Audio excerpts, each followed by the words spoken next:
Welcome back to another episode of The Canon. Today we got some news on Doctor Strange, Thor 3, and a little bit of jokes, and the Joker. First up in the news, we have Doctor Strange's main villain being revealed, as Mads Mikkelsen's character has been revealed to be Kaecilius. Kaecilius. See, I said it right in the first take. Alright, so that means that the main villain is a character that we haven't really seen before. He's been in the comics once, I believe, back in the 60s. Yeah. Small role, so they re-changed the story a little bit. And we're going to get somebody who was once a good guy turned bad. So Sal, did you look at the Prelude comic? What did you think of it? I didn't get to read it fully yet, but I did read some reviews, and it's pretty cool that Marvel came out with this, just to kind of give you a little backstory on their character. So far, we haven't gotten many villains in any comic book movie that people don't really know about. I don't know if you can think of any, but that's interesting. So we'll see how that kind of works out, because we don't really have anything to base them off of besides this Prelude comic and stuff in the 60s. But you know, Marvel has messed up with villains in the past, so A lot. So you can still mess it up, but it's still going to be interesting to kind of see how his character unravels or develops, I should say. So yeah, but Mads Mikkelsen, great actor, and so I'm sure he can make it his own, and so that'll be interesting. Yeah, I think Kaecilius is going to be great. Kaecilius is really one of my favorites, and Kaecilius is going to rock it out of the park. But you talk about a great actor, and we've seen it in the past. Mads Mikkelsen is born to play the villain. Mm-hmm. We know he can deliver it. But James Spader was such a great choice for Ultron, and we saw that fall flat. Yeah. Hugo Weaving has done villains on top of villains, and his Red Skull was good, but then you kill him off. But the character himself, we don't know if he died, but Marvel's just kind of missed the mark with their villains in the past, and when they were good, they end up dying. So it's hit or miss. I'm interested to see what they'll do. Mm-hmm. But as far as the Prelude comic, we've seen this a couple times for Civil War, a lot of the other movies, but I never read them, so this is the first time I had to read it, because up until this point, we really don't know much about this movie, at all, of what's going on. We know it's an origin story, but some stuff has been changed. And they've done that with the villains, like Baron Zemo in Civil War, completely different than the Zemo in the actual comic. So this guy, from what I've gathered, he was one of the good sorcerers, the masters of the mystics. Yeah, he was a disciple of Baron Mordor. Well, that was in the comic. So in the comic, yeah. Yeah, in the old comic. So I guess in this story, he's just kind of one of the, He's one of the mystic, master of the mystic arts. I literally said that 2 seconds ago. Oh. But Sorry, yes, he's one of the masters of the mystics, and then they hunt down someone who gets hold of a very powerful weapon. He takes it for himself. Well, it doesn't say that, but I can tell that's where it's going. But they stop him together, and but you can tell he's a little arrogant, a little power hungry, and so that kind of is where it goes down. And so this is a guy that clearly, when we meet Doctor Strange or Stephen Strange, he'll be very early on in his power. So this is a guy he's meeting that's kind of the exact opposite. He's really top notch. It reminds me of Baron Mordo a little bit. It's almost like they replaced the Mordo character with him. Yeah. Because it's really the same story. Yeah, it is. Yeah, they were good and now they're bad. So yeah, and they're both power hungry. So you know what? I wouldn't mind if this creates a triangle fight. Not a love triangle, but a hate triangle. Because Mordo, he's like, okay, I want power, and Kaecilius, he's like, I want the power, and then Doctor Strange like, oh, I got the power. So maybe it's a 3-way fight. That'd be kind of cool. Be different than anything they've ever done before. And I think also it was revealed that his motivation for this movie, Kaecilius, is basically he believes that the Ancient One hasn't allowed beings from other realms into the Earth for because she's scared that they're going to have more power than her. So he thinks she's selfish and that she's holding the world back. So to me, that doesn't scream villain. It's General Zod like. It's like he thinks he's doing the right thing, and other people don't see it that way. So, but that could work out. Yeah, that's the best villains. It could make a great villain. So, I hope they don't kill him. You see, I could see that because then Mordu would be the next upcoming guy. So we'll see. If they kind of do it where like they end up killing Kaecilius and then Mordu's like, oh, he was kind of right. I'm gonna take up his cause. Yeah. I don't know if I would like it, but I would like it more if it was kind of a triangle thing. Yeah, I mean, you could always keep these characters around for using them in Infinity War. Just one quick tidbit at the end. The Time Stone is very. There's a rumor that it's a rumor that it's in the Eye of Agamotto, the thing that Doctor Strange wears. So in the Prelude comic, that's what they're trying to chase down because it got stolen. So maybe that can relate to this movie a little and reveal that stone in there. There's also the Soul Stone. I didn't even realize that's what that was. Yeah, because it was on a staff. Mm-hmm. No. Oh yeah. But the staff, the top of the staff goes on the necklace. But yeah. So and the Soul Stone, I don't think it is because Adam Warlock has more to do with the Soul Stone, and we still might see him upcoming. So I'm thinking it's the Time Stone. So it's just something a little. Yeah, tidbit. I mean, I don't doubt it. It's just kind of reading the comic and what power it had. It doesn't make too much sense. Mm-hmm. Maybe, I don't know. Yeah. It was all about this. Clearly this thing affects. See, okay, now I'm confused because basically this thing affects whoever has it if they don't know how to control it, and kind of turns them dark. It's pretty cheesy to be honest. Yeah, it's just all about. She's like. All you people in the light are going to feel what it's like to be in the dark and cast to the shadows. And it's like when she's using it, it's like turning everything dark, kind of. Mm-hmm. And it was weird because some of the people were like, oh no, the Dark Elves are back. And they were in London. And I just realized right now that's from Thor, the Darker World or whatever it's called. Dark World, yeah. And so, yeah, it's very MCU based comic. But, yeah, so it's turning everything dark. I mean, maybe the Time Stone, that means like she was turning back time to when it was dark. That was my speculation. Yeah. So. I don't know if they bring Warlock, but that's another. I don't think they'll do it in here. No, but I mean, even in Guardians, I don't know. Yeah. He was in that cocoon in Guardians 1. Yeah, and James Gunn said it was more of a Easter egg, and he said it wasn't part of the story, but who knows? Marvel, he likes to lie. Yeah. So, all right, on to the next thing. Yeah, way too much. Sorry, I apologize for our tardiness. So going on to one of the big bad villains that we don't have to guess about, the Joker and Suicide Squad. It was revealed in the New Entertainment Weekly cover and article that his motivation for this movie is to get Harley Quinn back, who apparently has left him. And so we don't know if that means break her out of the Suicide Squad, break her out of jail, or win her heart back. Who knows? But he wants her back. Yeah. Sal, what do you think about that? That's very interesting and actually really exciting to me because I know we had this conversation yesterday that it's going to mean more of him in this movie. I think that it's going to be 50-50, him in the past, him in the present. I think that they are going to have another primary mission, but he's also going to be a bigger role than I thought, at least originally. So that's how it kind of was in the New 52, where she kind of went off the path without the Joker, did her own thing, but then, somehow, some way they kind of ended up back together. But it's weird because you don't really see the Joker being the proactive one in the relationship. So that's going to be really interesting to see his motivations of why he wants her back. I doubt it's 100% because he loves her or anything like that, but he always has this scheme going on, and supposedly the plan is very laser-like, quoting Entertainment Weekly.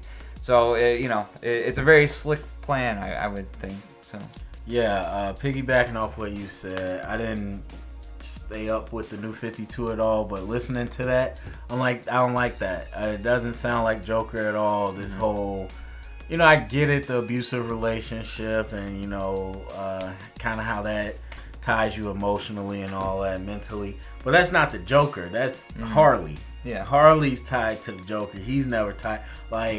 like you said before, Harley was created in the Batman animated series. That's the first time we saw her.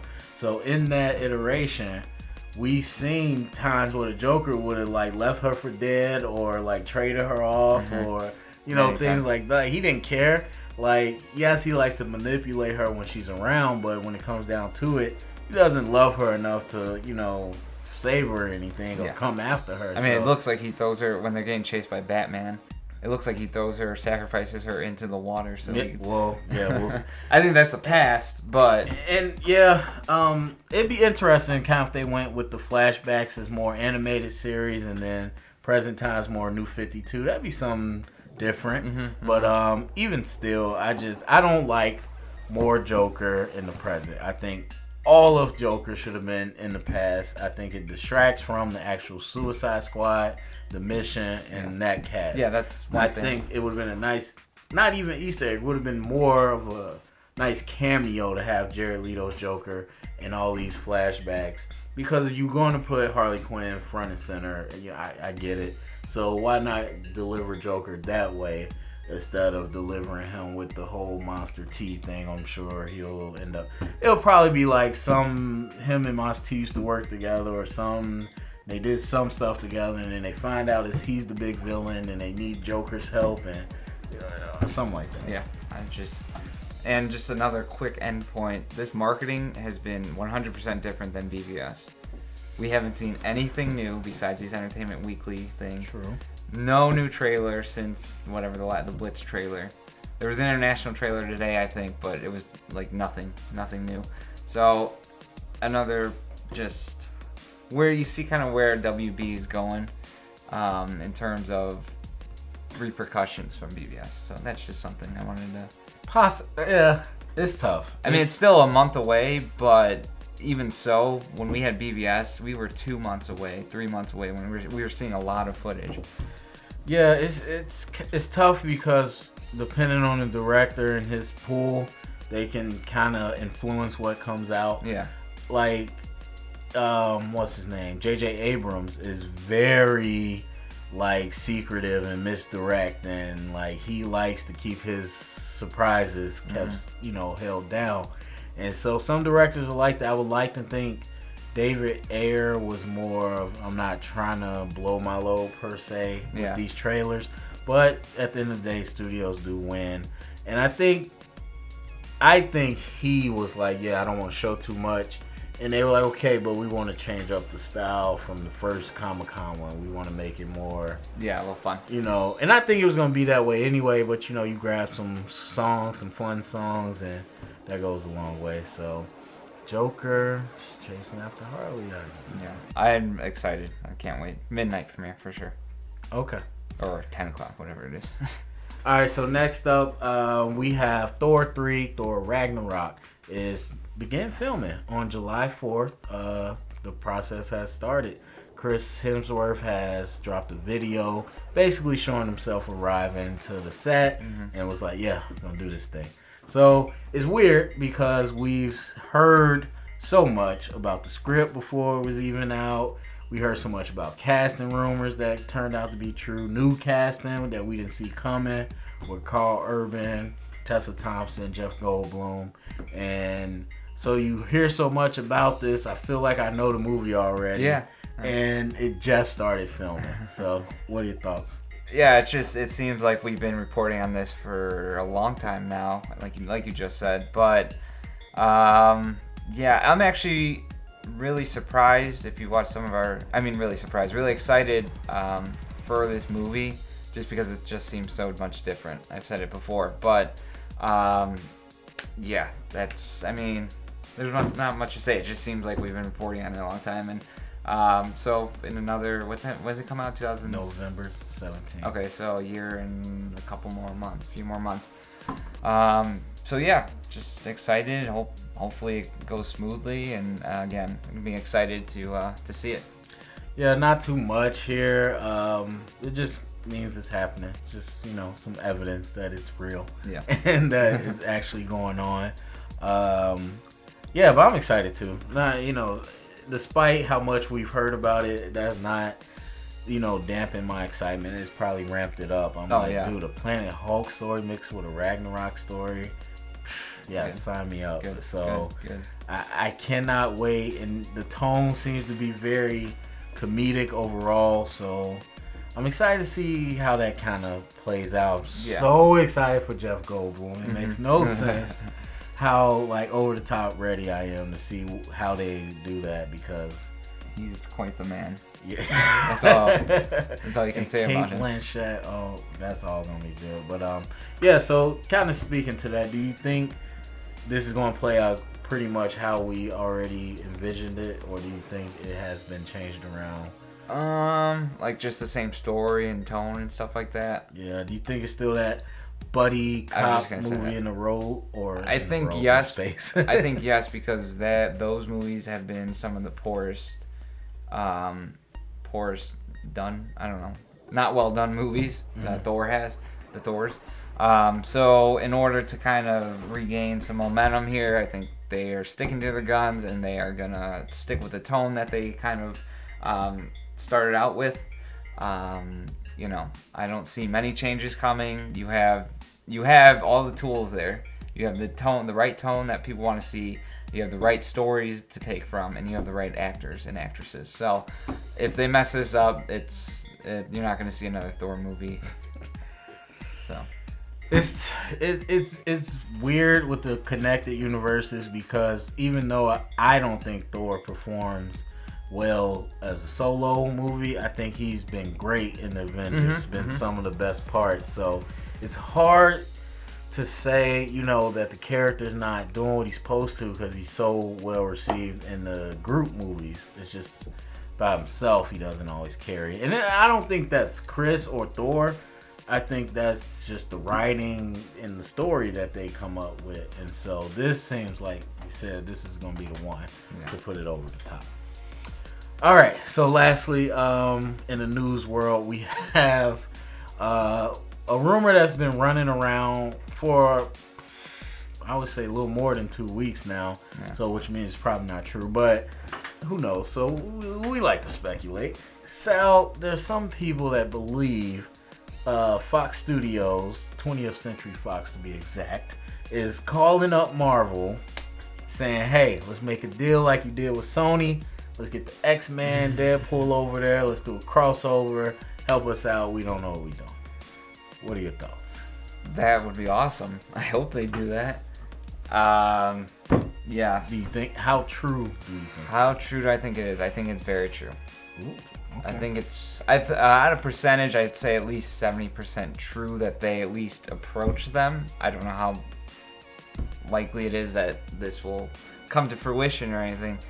But another report that just came out today was that Gambit actually got kind of planned for shooting next spring. So that's kind of moving on. And then also the next X-Men solo team movie is going to be starting to get written very soon.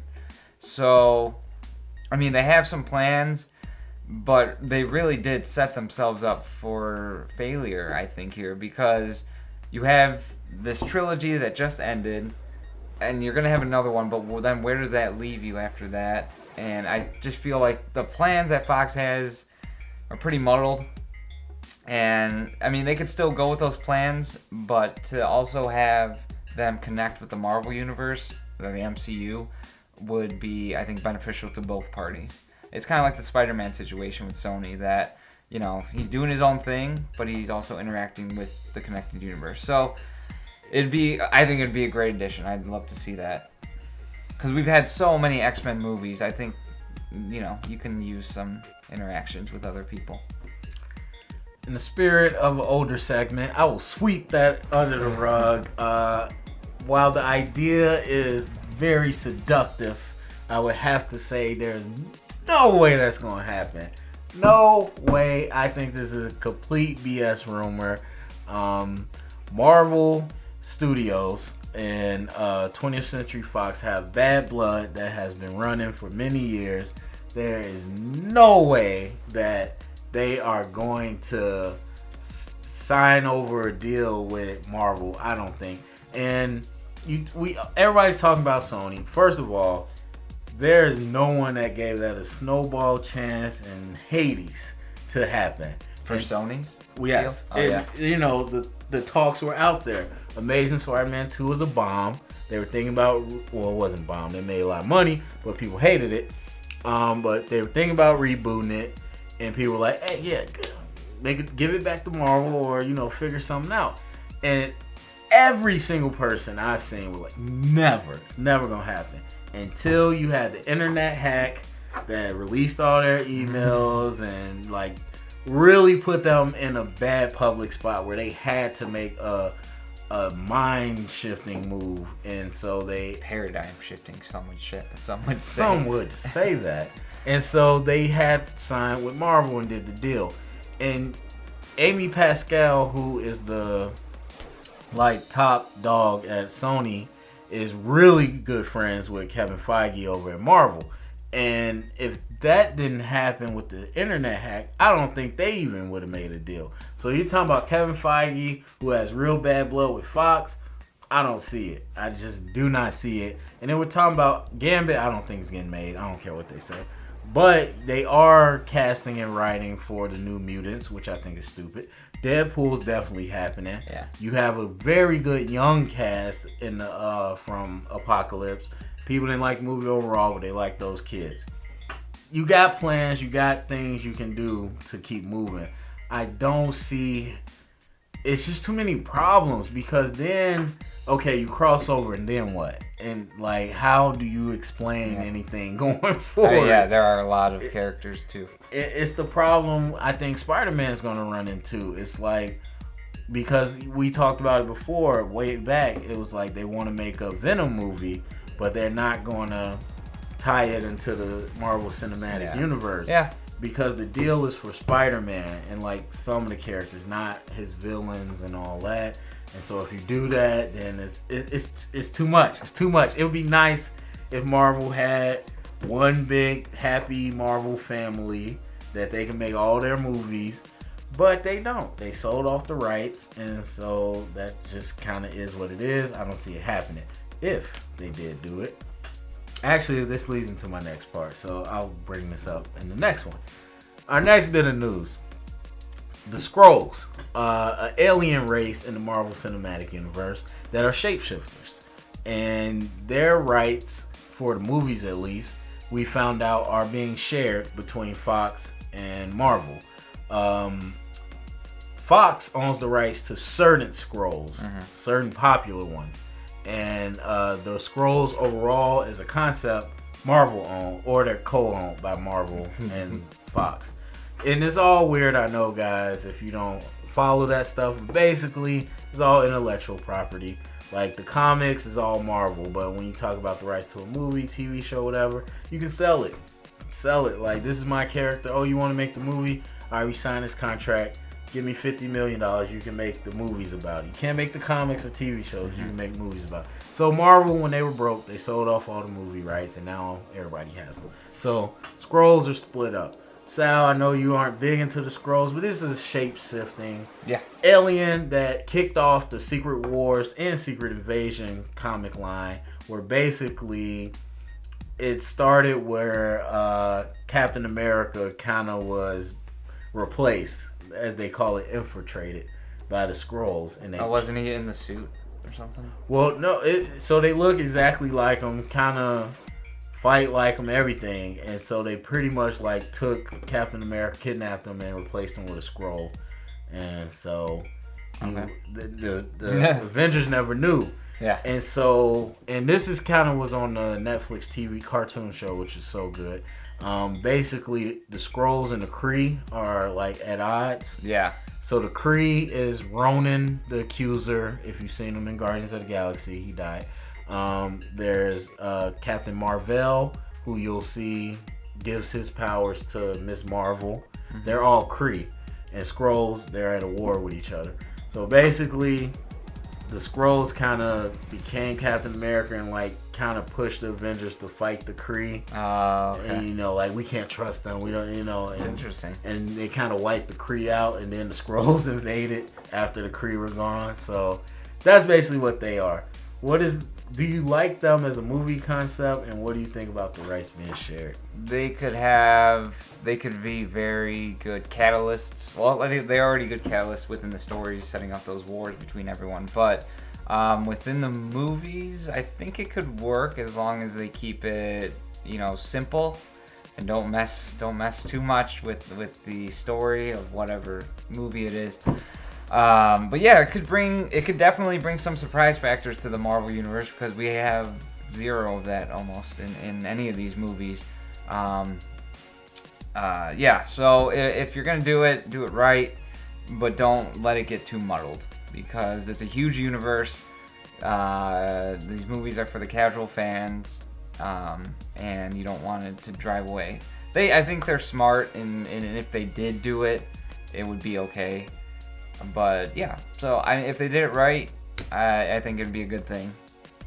All right, push your glasses back, so I'm about to get super nerdy right now. Okay. First off, as a concept, yes, I absolutely love it. Tying to what I was saying before, if you want to do an X-Men Marvel crossover for one type deal, or a trilogy or something, I think this is how you do it. I think a Secret Wars is kind of, or Secret Invasion loose storyline is kind of how you do it, where some Skrulls have infiltrated both sides and they're trying to figure out it, or it kind of influenced the X-Men to fight the Avengers. And because even within the Marvel comics, which they own all of them, we've seen Avengers and X-Men go at it plenty of times. And so I think that is how you set this bad boy off. That would be great. It would be an amazing Could you imagine if they had movie. some like a Skrull in Guardians 2 or something, and then in the next Team X-Men at the end, Skrull pops up. You had a Skrull pop up at the end. Yeah, he could be like a government agent or anybody. Someone that you recognize right away. Oh my God, wait, what's going on? Yeah. And that teases the trilogy. I think just a straight trilogy would be crazy. But either way, even if you didn't, so that's the only way I would like a crossover. And it's kind of like a one and done story. It's one shot, right? Right, where it's more like, okay, we had this issue, now we kind of separate. Yeah, we don't have to keep, messing around. So I like that. That's the only way I would like it. Outside of that, so Skrull as a movie arc, hell yes. Like, even if you say, okay, you can't use popular Skrulls. I don't know any. But no one knows. Like, I mean, not no one, but most people don't know. And even I think the hardcore comic fans aren't like. I can't think of off the top of my head one Skrull that's like big. Like Kree, I could think of Ronan and Accuser. I could think of Mr. Or Captain Marvel, because they're so big in the story. But Skrulls, they kind of all look the same. They all shapeshift. They all do the same thing. So I think if you didn't use X-Men, think of a movie where it's just Avengers Tower, and it could be Phase 4. So after Robert Downey leaves, all it could be your B-list Avengers or whoever you want, whatever. They're all in the Avengers Tower, and they kind of are investigating. And like Jarvis or Friday, whoever's the new AI, they're like, there's a Skrull in the building. And they were like, well, we're the only ones here. And then they're like, I think, well, one of you's a Skrull. And so now you got just a whole lockdown movie inside Avengers Tower. It's kind of like Alien. Yeah, and like a whodunit almost too. Yeah. It's like a mystery. So now we don't know who to trust. Any one of us could be the Skrull. Dude, that would make so much. That'd be 100% different than any Marvel movie. You could make it where everybody kind of fights everyone at some point, like a round robin. So not only is it a thriller, but you still get the Marvel action in there that you're known for. A horror thriller Marvel movie. Dude. Do it. You're welcome, Disney. So, yes, Skrulls. Yeah, Phase 4, I think. Definitely down the line. Let's see if we get there first. I hope we do. Yeah. Marvel's fine. I don't think Fox is going to use I'm just saying the whole superhero thing. Like. Oh, so ye of little faith. Okay. All right, so now, Sal, you ready to jump into the What If universe? I guess so. We're here, aren't we? All right, Sal. So I gotta ask you, what if the Suicide Squad bombs? What if RDJ jumps to the DC side after Phase 3? What if Michael Fassbender dies and Magneto can no longer be played by him? Go. So if Suicide Squad bombs, what is the DC universe going to be doing? Extended universe. I don't know. I could not tell you because I have so much faith in this movie that I don't think it's going to. Sal, drop your DC No! fanboyism. I can't. The movie makes $50 million opening weekend. God. Then a lot of people are out of jobs. Zack Snyder, for whatever reason, will be out of the job after Justice League. They will scrap all future endeavors. Wow. Okay, I have more faith than Sal. Wow, that's the thing. Well, that's what happens when I let my guard down. That's the theme today. I think, honestly, at this point, if Suicide Squad bombed that hard, I still think the DCU would be fine because the Justice League stuff is being so well received, and people are like, wow, we're really on board with what you're doing here. And we could debate whether they were doing that all along or if they changed the course. Secondly, the BVS Ultimate Edition is being so well received. Everyone's like, oh, I get it. And so, I'm not saying they love it, but all those people that were on the fence like it, and all those people that kind of liked it really like it now. So I think Zack Snyder himself has a longer leash. I think David Ayer is definitely out of the job. There's no Harley Quinn spinoff. No. And hopefully Jared Leto's Joker is still good because then you could save him from that movie. Definitely. And really kind of like the Suicide Squad. If they mess up, we throw them under the bus. Like, keep moving. That's exactly what they're there for. So RDJ to DC after Phase 3. Who would you want? Who would I want him to play? Oh man, you go first. Let me think about this a little more. Oh, okay. Put it all on me, I guess. You're the one who thought about these questions. So. All right, so Robert Downey Jr. after Phase 3, his contract's up. He goes to DC. I would like to see him play a villain. Yeah. Because we seen him do the hero role, even though he was kind of, a party boy hero. Which villain? That's a good question. I'm not sure exactly. Oh, well, no, that's Marvel too. I was thinking Purple Man. He's in Jessica Jones, but okay. He would have been a good Purple Man. DC villain. Yeah, I'm not sure who, but I would like to see him play a villain. As far as the move itself, it's hard. I think he wouldn't get a lot of crap from fans, but then you throw in those Marvel fanboys, people that grew up in the MCU with him, and they're like, no, how could you trade on us? And so he might get a little bit of backlash, but I think it would be I think that would be the first spark in like a real rivalry between the movie. A fun rivalry, but a real one. Kevin Durant going to Golden State? Pretty much, because right now it's like, okay, we're getting talent. We're battling it out. But if then someone switches sides, then it'll be more like, we saw William Dafoe, but that kind of doesn't count. That's not. So, and Michael Keaton was Batman. Now he's in Spider-Man. But but I think that would be the first real, like, oh my God, like this is getting real. We're poaching talent. Your contract's done. Hey, come over here. Yeah, that could be. Oh man, you're putting me on the spot. I might have an answer for you next week because I can't think of anyone right now. But yeah, definitely a villain is a nice touch. I don't think he'd be in it for the long haul at all because he's been in it since 2008. I think a one-off villain or maybe a cameo villain here and there would be good. Maybe Two-Face. Ooh. A new Two-Face. That can be pretty good. He could play the so I think that's my choice for now. I don't think it'll I just thought of one. ever happen. Huh. Black Skull. I was thinking him, but he has to be more of a gangster. Black Mask, you mean? Oh yeah, he looks like Red Skull. Let's call him Black Skull. I think he has to be more of a gangster. So I'm shitting on your choice. Okay. So, Fassbender dead, hit by a truck on the way to the set of the next X-Men movie. Deadsies, gone, no more. Just like his mother. This what I am? Is this what you want from me? What would happen? I don't know, because I don't know what the hell's going on in the universe anyways. So Come on, you're in charge. Are you rebooting this? Are you recasting? I think this is your out to get Marvel to sign a deal with you. Okay. This is it, because your biggest star in this franchise thus far is gone. Well, Hugh Jackman, but recently, Fassbender's out. I think they'd have to kind of rethink things.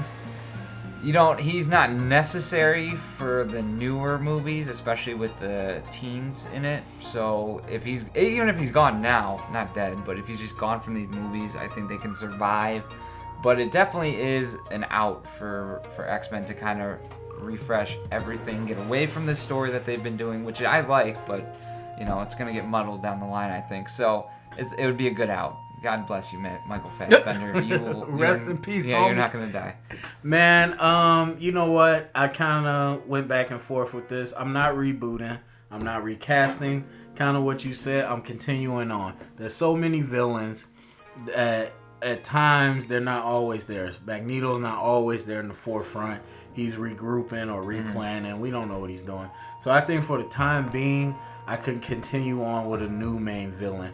You killed Apocalypse, that sucks, but he's a little too powerful. I like Mr. Sinister. You're already teasing him. You're already bringing him up in X3, which is in the future.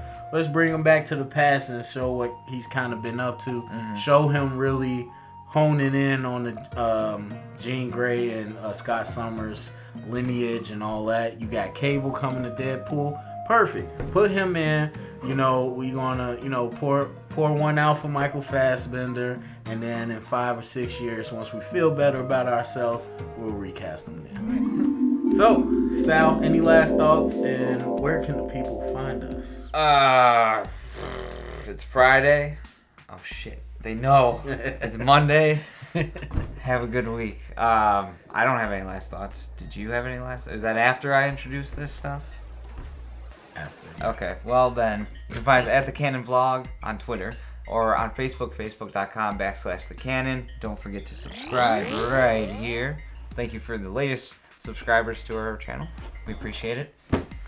All right, and I am Kaecilius for today. Got it right. Yes, but my last thoughts, in the middle of a lot of troubling stuff going on in the world, with all that violence, I would say pick up a comic, pick up a TV show, pick up a movie. This is the fantasy world. We get to escape those things. What if cops and robbers could pull triggers and the bullets bounce right off us? I think those are the things that make me, feel a little better as we go through all this. So that's my little soapbox for today. But remember, if you heard it here, it is canon.